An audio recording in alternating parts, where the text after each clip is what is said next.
Негізгі мақсаттары болып, сот әділеттігін гуманизациялау, қылмышты жосындарды декриминализациялау, жаңа түрлерін, жаңа тұтымын реформалау болып сақталады. Бұл негізгі принциптері ұшу гуманизациялау, жаңа декриминализациялау. Азырқы қолданудағы қылмыс жаза кодексінің қылмыс жорықтары бөлініп алынған, жаңа жорықтар жөнінде кодексіне кіргізілген. Ал қылмыс жорықтар азырқы қолданудағы қылмыс жаза кодексі бойынша чоң қорқыныш келтірілген қылмыстар болып саналады. Жорық үшін жауапкершілікке тартылған адамдар сотталған болып саналады. Қырғыз Республикасының жорықтар жөнінде кодексінің 42 статьясын алайық, адамды ушул кодексте қаралған жауапкершілікке тарту, анын сотталуына алып келген. Дағы бір өзгөчөлүгү колдонуудағы жаңа кодекстердегі айырмачылыктарына атайып кетсек.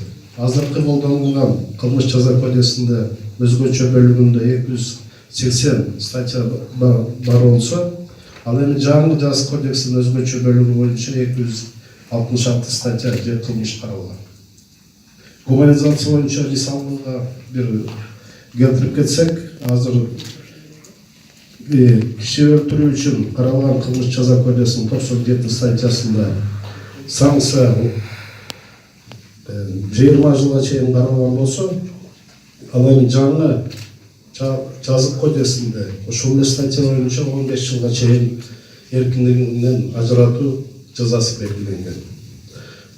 Аталган кодекстин ошондой эле 300 статьяда азыркы кылмыш жаза кодекси бар. Бул коррупция боюнча белгиленген жаза 15 жылдан 20 жылга чейин мөөнөткерлигинен ажыратууга жазаланат болсо, ал эми жаңы жаза кодексинин коррупция үчүн каралган 319 статья боюнча 12 жыл 6 айдан 15 жылга чейин эркиндигинен ажыратуу жазасы белгиленген.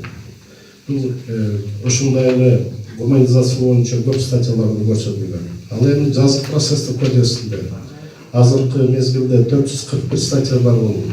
Ал эми жаңы кодексте 535 статья каралган. Канат Майнакович айтып кетти, негизги бул жазык процессуалдык кодексте өзгөчө бир жаңы институт киргизилди. Бул тергөөгө соттук контроль жүргүзүү үчүн жаңы процессуалдык фигура киргизилди. Ал тергөө судьясы. Негизги милдеттер болуп, тергөө судьянын шектүүнүн, айыпталуучунун укуктарын жана эркиндиктерин чектөөчү чараларды колдонуучу, процесстик иш аракеттерди жана алгачкы текшерүү органынын ыйгарым укуктуу кызмат адамынын, тергөөчүнүн, тергөө бөлүмүнүн жетекчисинин, прокурордун чечимдерин мыйзамдуулугу үчүн соттук контролду жүзөгө ашыруучу судья. Бул чечимдерге кетсек, ар бир тергөөчүнүн же болбосо тергөө бөлүмүнүн жетекчисинин, прокурордун чечимдерин ушул соттук тараптан контроль жүргүзүлөт. Буга чейин мындай институт жок болчу.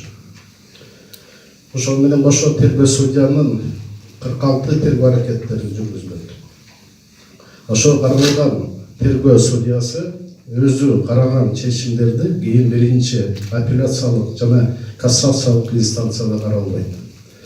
Апелляциялык инстанция бул областтык соттордо азыр деле бар, бирок кассациялык инстанция областтык соттордо болчу. Мындан кийинки ошол жаңыдан кодекстер ишке киргенден кийин жогорку сот көзөмөл иретинде эмес, кассациялык инстанция катары болот. Ушундагы бир белгилей кетчү нерсе, сотторго түшө турган иштердин саны жаңы жылдан кийин абдан көбөйөт деген биз ойдобуз.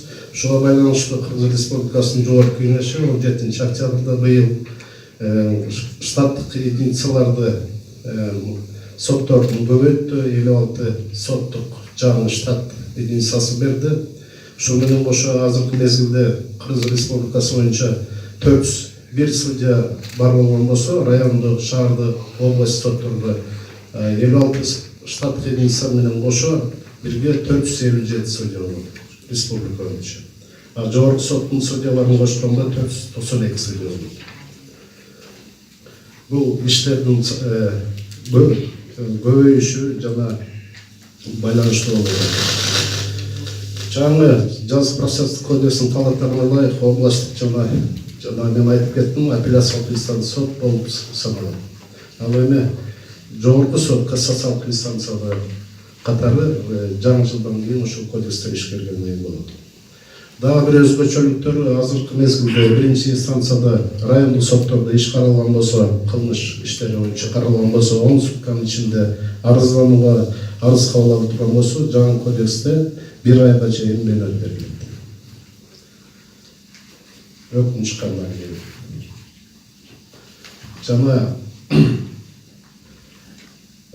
дагы бир өзгөчөлүгү кассациялык инстанцияда бул жогорку сот жөнүндө эгерде тергөө судьясынын токтомдорунун даттары боюнча чыгарылган апелляциялык инстанциянын соттун чечимдери кассациялык тартипте кайра каралбайт.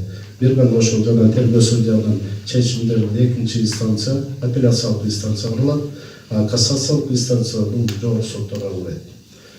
Дагы бир жагдайы бар, жаңы киргизилип аткан ушул кодекстерде бул көзөмөл инстанцияда азыркы жогорку сотто арыздар келип, кайра чакыртып алып, кайра мөөнөтү жок эле кайра бере берсе боло турган УКМКда ушундай уруксат бар болгон болсо, жаңы кодекстерде мындай нерсе болбойт.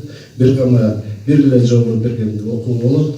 Эгерде чакыртыла турган болсо, анда кассациялык инстанцияда кайра берилген окуудан ажыратылат. Ушул негизги моменттер мен айтып кеттим сотторго байланыштуу.